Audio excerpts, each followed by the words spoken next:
Our next speaker is Paul Hardman. He's going to talk about the EU Green Deal and the Farm-to-Fork strategy. He's got an MSc in agriculture, postgrad in pesticide risk management. He works as the industry affairs manager at the Citrus Growers Association. He took up that position in 2003, and his main focus is on food safety and quality assurance requirements for the 80-plus countries that receives South African citrus. He's also involved with CISA. He's been in the industry a while, so I'm sure I don't need to say a lot more. Over to you.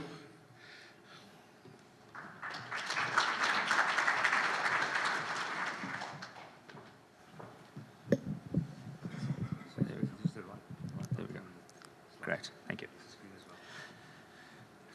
Good afternoon, ladies and gentlemen. Really is a pleasure to be with you. I found the talks this morning and continuing into the afternoon very stimulating, and I thoroughly enjoyed the program so far. Hopefully I can contribute to it. Especially glad to be here because at one point it was looking doubtful, thanks to our friends there at British Airways.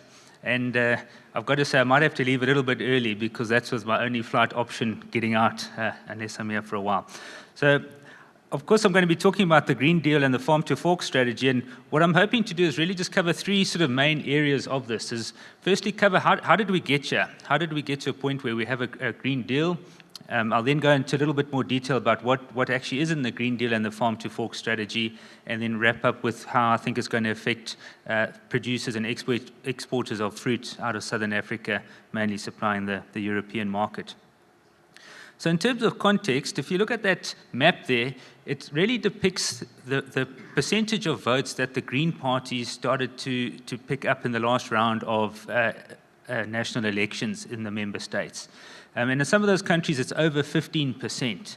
So definitely Europe is becoming greener in that sense. But this chart is actually a bit not really fully reflective of just how important environment and sustainability themes, climate change themes are to European voters, because if you look at the manifestos of the parties in power and the opposition and the coalitions, whether they're middle, right, moderate, left, whatever they are, essentially this is forming a key part of what their manifestos are. So definitely sustainability is a mainstream political theme in Europe.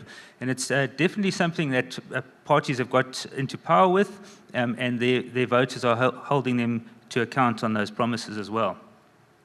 I think we saw a lot in the morning's discussions just how the world is changing, and I can only speak from my own experience in visits to Brussels over the last 2 decades or so, how the mood has changed. And definitely what you notice now is that Europe is much more inward-looking. If you think of things like the immigration, borders have become more firm, harder to get into Europe, just even this recent conflict with the Ukraine, all these aspects, when you go and engage with Europeans and the Commission, you definitely get a sense there's a much more protectionist outlook on the world.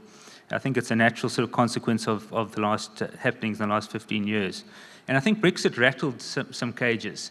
And certainly in the citrus industry, we think we've been caught in the crossfire just recently with some phytosanitary measures where unity is placed as a higher priority almost than science and good technical data.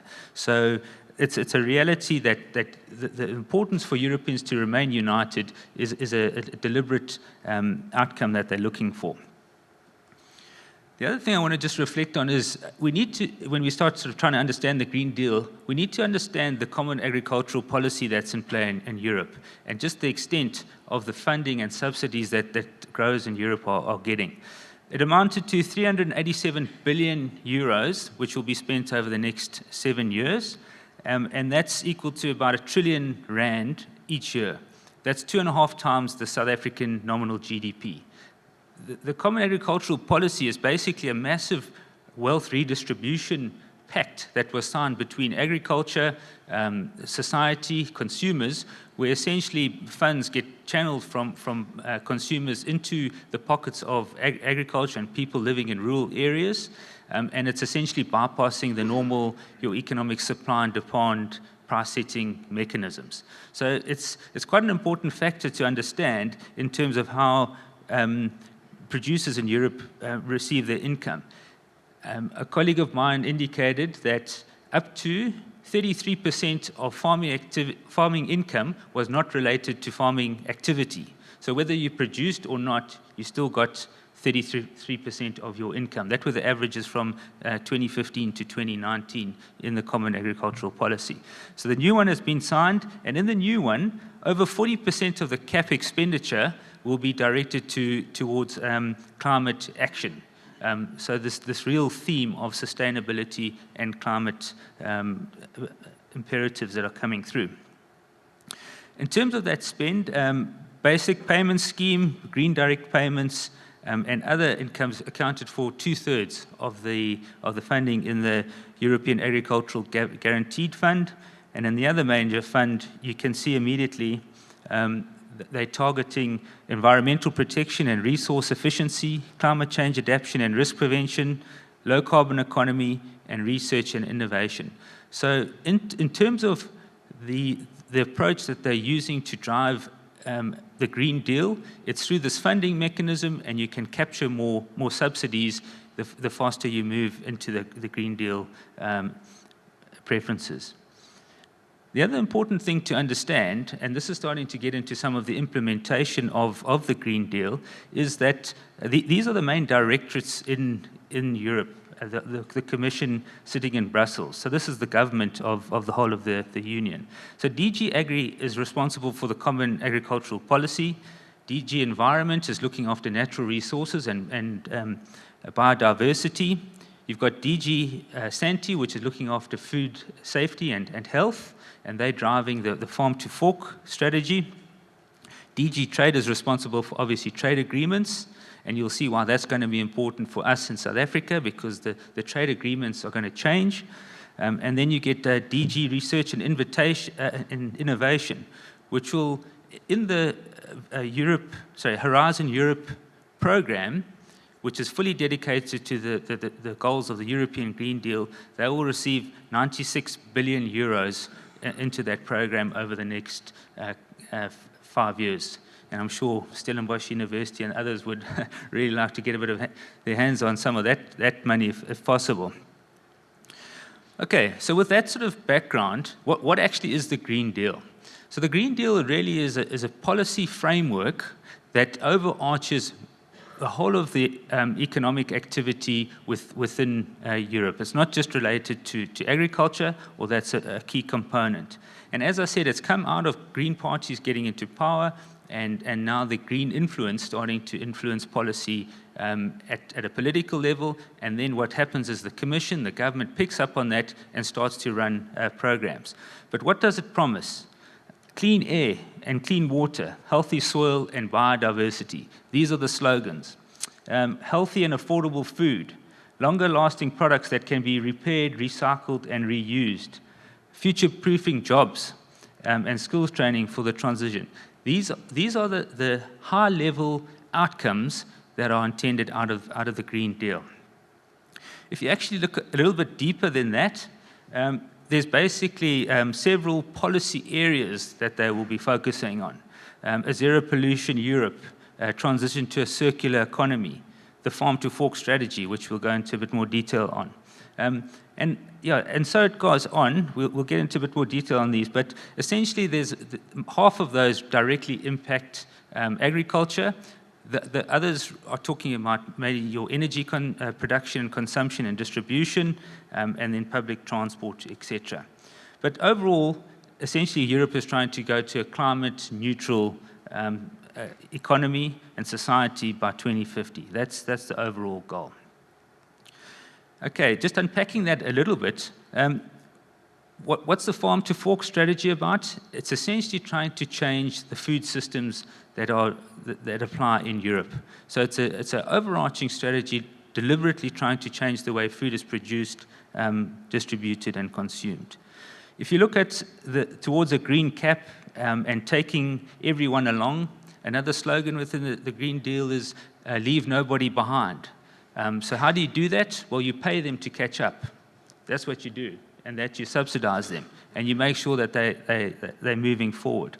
And then obviously financing some of the green options is essentially means cheap loans. Achieving carbon neutrality, one of the aspects that's come through there is a border tax on carbon. So where they're sourcing food from a long way away, you might have to pay a greater tax when that food is sold in Europe. I'm not quite sure exactly what sustainable transport means for agriculture, but certainly within Europe, they're trying to create much more public transport and change the way the public transport works to make it more efficient and less impactful on the environment.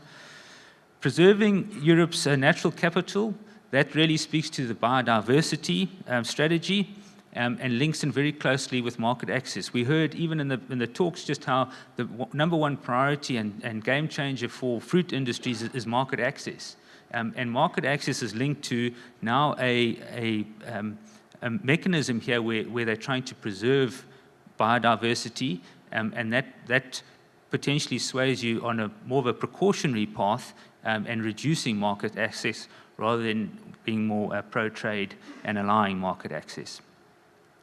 And then the transition economy is really about the reduce, recycle, and reuse, and that will potentially have an impact on packaging. I know this theme comes up from time to time, again, really working at reworking how we try to do packaging, and it's very hard to actually take out more in that process, but it's definitely a focus under the Green Deal. Okay, so as you saw, the Green Deal sitting up there, it's a sort of policy framework. The Farm-2-Fork is directly looking at the food system. So there's four sort of main aspects of that: is sustainable food production, sustainable food processing and distribution, food loss and waste reduction, and then obviously sustainable food consumption.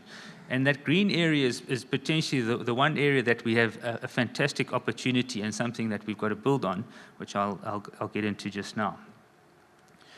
So in terms of sustainable food system, these are the stated high-level goals of the Farm-to-Fork strategy, obviously to have a neutral or positive impact on the environment. As the science shows, agriculture has a huge role to play in terms of carbon sequestration and producing food in a much more sustainable way. So certainly front and center in terms of that in the Farm-to-Fork strategy. Obviously, to mitigate some of the climate change that we clearly see is impacting food systems and the globe, and obviously we've got to adapt to the impacts of that. The Farm-to-Fork strategy goes as far as saying they want to reverse some of the biodiversity loss in Europe. I mean, we were having a discussion last night amongst some of our speakers, and in the citrus industry, from time to time, especially those near the Kruger Park, we see lions in the orchard, and we farm completely differently to how the Europeans. You travel across some of those countries, and it's wall-to-wall field crops, and so we've got a Eurocentric sort of idea here that they've got to reverse and regain some biodiversity. In our context, we need to preserve it. Obviously, there's a natural food security, one of the other topics that came up. It's part of the Farm-to-Fork strategy, making sure food is abundant and nutritious and affordable. And then there's two other aspects that are interesting, in that they want to foster competitiveness for the EU sector and also promote fair trade. So what you'll see if you read the policy documents, they talk about leveling the playing field. They want the Farm-to-Fork strategy to level the playing field. And I'm not quite sure in whose favor they're actually talking about there, given all the subsidies that are going on. When you get into the sort of the specifics of the Farm-to-Fork strategy, obviously one of the key aspects that is quite clear, they want to reduce the most hazardous pesticides by 50% by 2030, and they're wanting to promote integrated pest management. They want to reduce excess fertilization, increase production of organics to 25%. So the area under organic production, they want to see grow to 25% by 2030. I think there's only one country that is close, and the other countries that are ticking around about 2%. So they've got a long way to go to actually get to that goal across the whole of Europe. The others I've spoken on.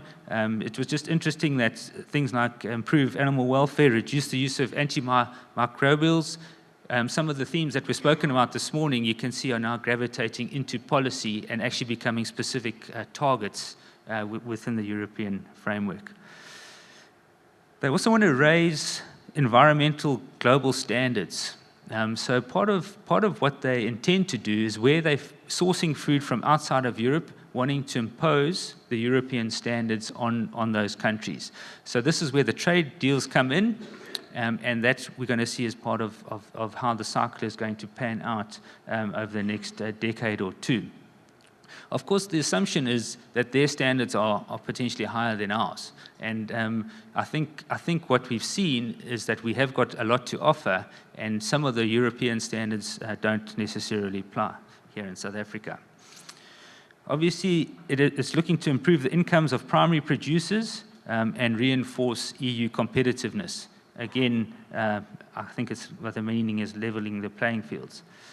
But if you actually look at those goals, you actually dig into them and what they actually mean, some of these ideas are completely opposed to each other, and it's pulling in opposite directions. So, for example, biodiversity and market access. You want to protect your biodiversity, that potentially means you reduce market access. You lower your risk of pest and disease being brought in. Food waste is a massive theme. It's a big issue in Europe, okay? But at the same time, they're looking to reduce crop protection products. So these are pulling, if you want to reduce your waste, how are you going to actually do it without the tools? Food safety and PPPs, especially in the microbiological space, you want to have the tools to maintain food safety. Changes in packaging, I think that also might have an impact on waste.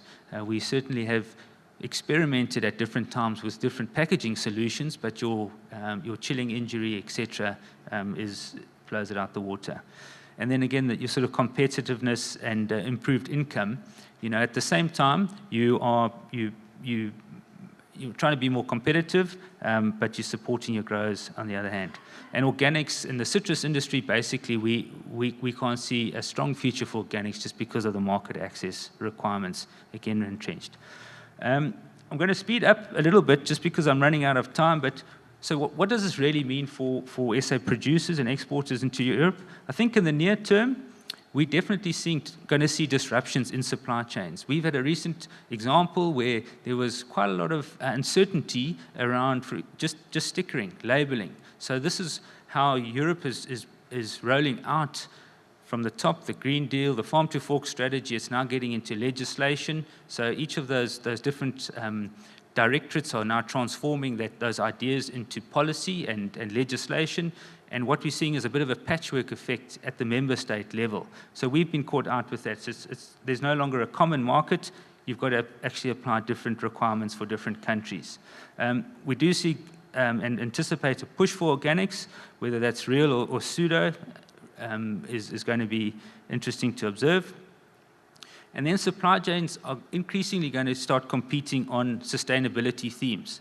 So I just took a few photos at Fruit Logistica in April this year, and I'm going to flick through them pretty quickly, but basically in all these slides, you'll see slogans of some sort of form of sustainability. And this was across lots of stalls and stands at Fruit Logistica. Okay, that was quite quick, but I think the presentations will be available later. Sorry, I'm trying to. By the way, sorry. That last slide was our friends from Chile, who unashamedly are promoting themselves on their environmental stewardship. Okay. I think what it also means is, and we've seen it already, a lot more reporting on how you're doing on your environmental markers, water, carbon, etc. And here we do have some competitive advantage. We are well ahead of the pack in our southern hemisphere. I strongly recommend growers get onto that bandwagon and enforce it. The more momentum we have, the easier it's going to become for all of us.